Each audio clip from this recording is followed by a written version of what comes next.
Hi everyone. In this video, I want to demonstrate how to estimate ARDL.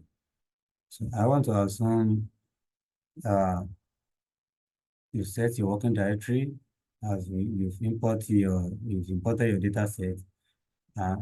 Okay, now I want to transform some variables, especially log of nominal, nominal GDP to log of nominal GP and non-supply to log of non-supply. So to do that, I need a package called tidyverse. Let me load it.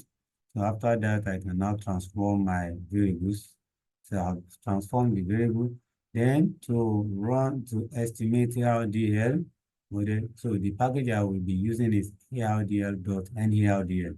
So the advantage of this package is that it helps us to automatically obtain our result and give us all the necessary output we need, including the diagnosis test. So now let me load the package. If you don't have the package, you can install it and load it. After loading the package, now we have the function. The function we want to use in this LDL .NLDL is autocase LDL. Okay, so we write it. So we are assigning it to this name. We want to store this result we got here in this name, in this particular name, the name on this right hand side. So we have TSD, that's the name of the data set, comma, the dependent variable, then explanatory variable, then P other lag. So we are including just one lag of dependent variable. Then we have the independent variable. So we are including two lags of the independent variables. Okay. We have to get P value. So we are saying that we want to determine our significance level using the conventional level significance. So we have graph safe. So we want to have graphs as part of our analysis. So we have order one. So this order, that's the order at which we want to check for our serial correlation. Now, let me run it. Yes, I've run it. You can see I have my a graph here, graph safe here. So we are only interested in this chromosome test here. So this blue line, you can see this blue line is within the band. That's this red line. So it's not outside. It does not cross either of these. So it means this model is stable. That is our parameters in this model we just estimated are stable. So now let's see the output proper. So here we have the output proper. Okay. So now let me go up.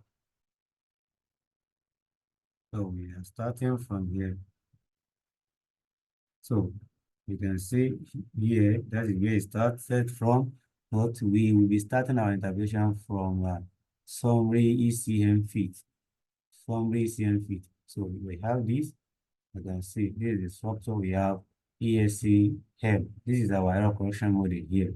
So this is this lag of NGDP, okay, minus, this lag of NGDP represent our error correction term, while this coefficient, this is the error correction coefficient, that's minus 0.295. So it's negative and also significant. So we are having it's negative and also significant. So you interpret the number we interpret the coefficient of error correction term. Okay. So now we also have so these ones we are going to use it is in the bond test, these are going to be used. So we are not interested in this for now. So we are interested in the short run coefficient here. The one you look at the variables that start with D.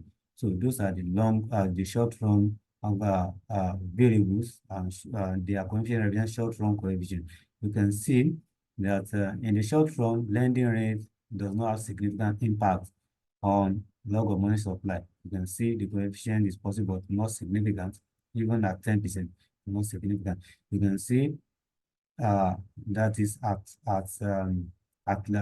without lag, okay, with no lag. But if you lag it at lag 1, lending rate is significant. So it means that overall lending rate has a short-run impact on nominal GDP.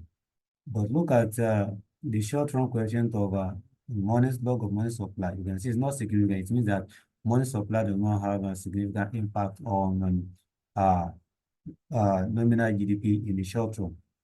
Okay.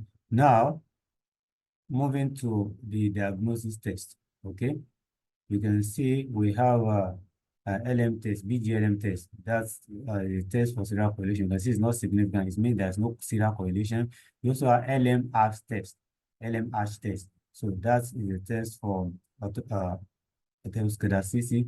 Is not significant because this is greater than 0.05 conventional level of significant. So we are happy there's no atherosclerosis, but there, look at normality test result. So it's significant. So there is non-normality of residual. That is, residuals are not normally distributed. Okay, since we have last sample, so we are not bothered about that. So because it's not going to affect our result. So we have reset test. That is a test for linearity. It's not significant. It means our model is linear as expected. I mean, as we assume, this meaning as assume. You can now move into the results of co-integration test, the result of bond test, that's the result of that. You can see we have case one, you can see co-integration based case one, you also have co-integration case three.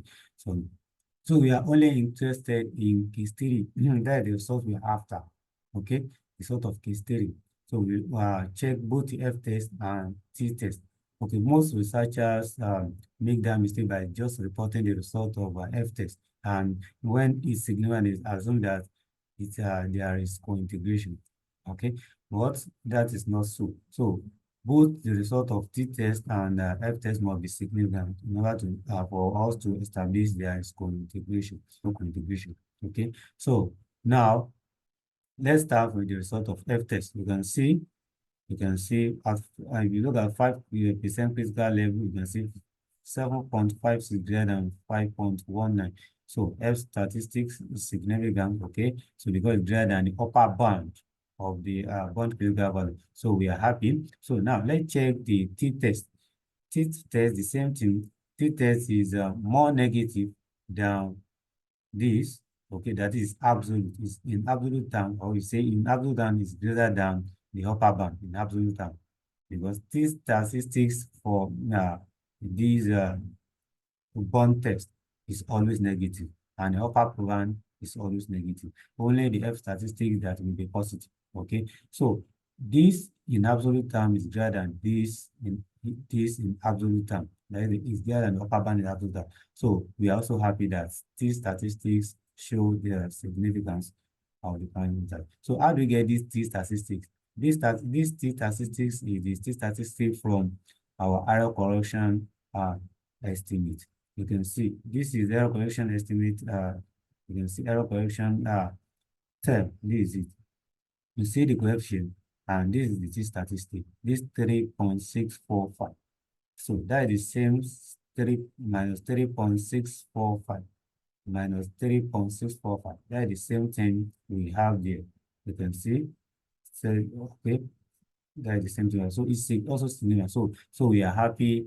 We are happy there is co-integration. So it meaning that there is long-run relationship. So because there's long-run relationship, so we can now go and interpret our long-run relationship, our equation. You can see we have long-run relation equation here. You can see we have 0.0734 blah blah. You can see the result is significant. That is significant. Okay, so this is the long run coefficient for lending rate, and this is also the long run coefficient for money supply. It's also significant. Okay, you can see that both lending rate and money supply has significant impact on log of money, log of nominal GP in the long run. You can